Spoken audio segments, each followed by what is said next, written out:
Hello class, my name is Audrey Baenziger, and this is my presentation on understanding diversity, specifically with the topic of Buddhism. So first I'd like to go over my cultural autobiography. For my cultural makeup, my race is white, my ethnicity is a combination between German, Japanese, and Irish. My gender is female, my sexual orientation is heterosexual, my disability is mental illness. I have two, specifically anxiety and depression. My class status is lower middle class. I am a college student that's living with their parents. And then my geography is the west coast of America, and specifically the state of California. My age/generation is 23 years old, and I am a part of Gen Z, and my religion is Christianity. For my future career, I plan on being an elementary school teacher for either kindergarten or first grade. I really enjoy working with little kids, and so that's why I decided to do teaching. I am currently getting my bachelor's degree in early education, and my minor is going to be special education. And then I plan on eventually getting my master's degree in special education after having more experience teaching. And then my position for this is specifically my responsibilities as a white woman and as a teacher for equity and equality. And then I'd like to go over my project proposal. I have it all written out so you guys can read along with me. For my project proposal, I decided to learn more about respecting the religions that my future students believe in, related to their culture specifically. Because of the area that I live in, I have a large population of Asian Americans and will be teaching many of them in the years to come. One of the most well-known religions that this group of individuals believes in is Buddhism. For this project, I learned more about this religion and philosophy and did research on ways I can teach about it in a classroom and found resources that other teachers could use to learn about this religion as well. I picked religion and gender as my two diversity categories because I was curious how one affected the other culturally. However, I found that genders are equal in this religion when it does not take into account which Asian culture believes in it. Every Asian culture is very different in its traditions: Thai, Japanese, Taiwanese, Chinese, Indian, and Vietnamese, to name a few. But at its core, Buddhism is a religion that respects women and gender equality. My focus, in the end, is more on the Buddhist religion than on gender and religion. So let's go over my resources. I have my list of 10, which I did include at a link at the end of the presentation, but I picked 3 of my favorites. So the first one is a PBS video on the life, the universe, and the Buddha.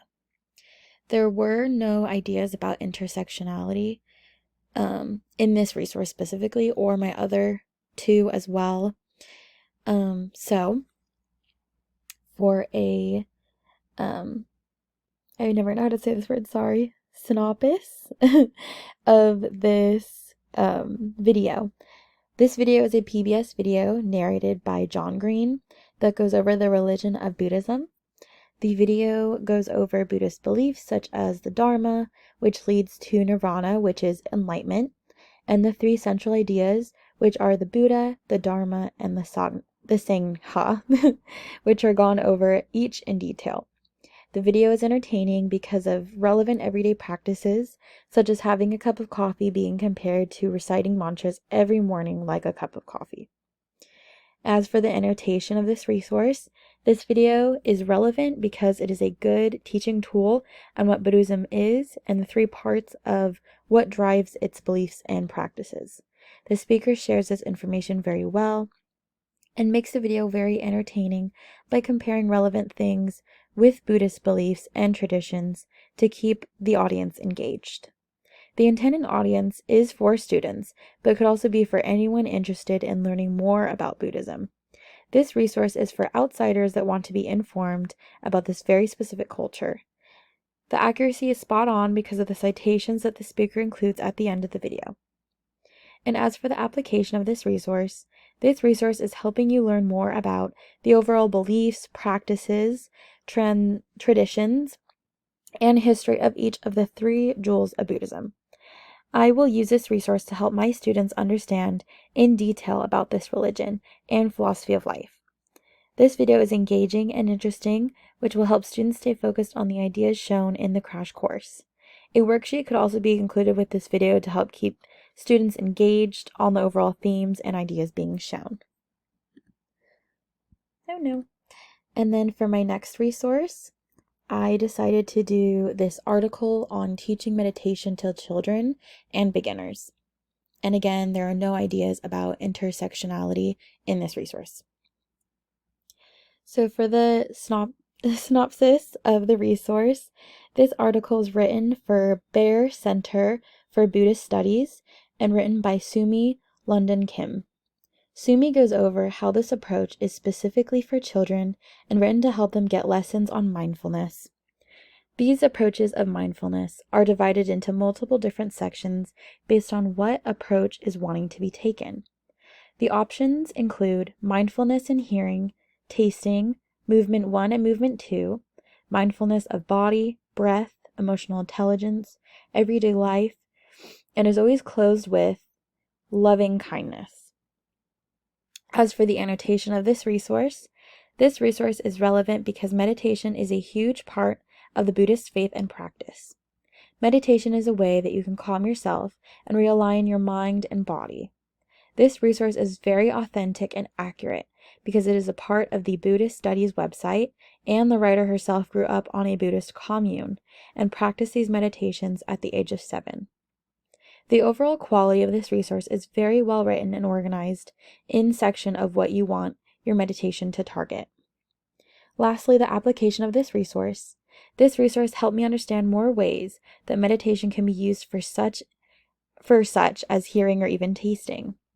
I will definitely use this resource even if I am not teaching Buddhism, because I believe that if children start their day meditating, even in class, as the first thing they do, it can benefit them for the rest of the day.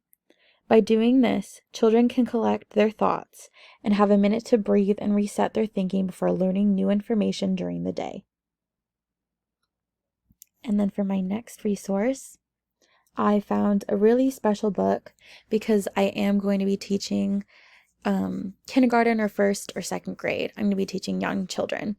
I thought that finding a children's book that does have themes of the Buddhist religion in it and practices would be very beneficial on, teaching this religion to children as a way to, teach them more about different diverse cultures.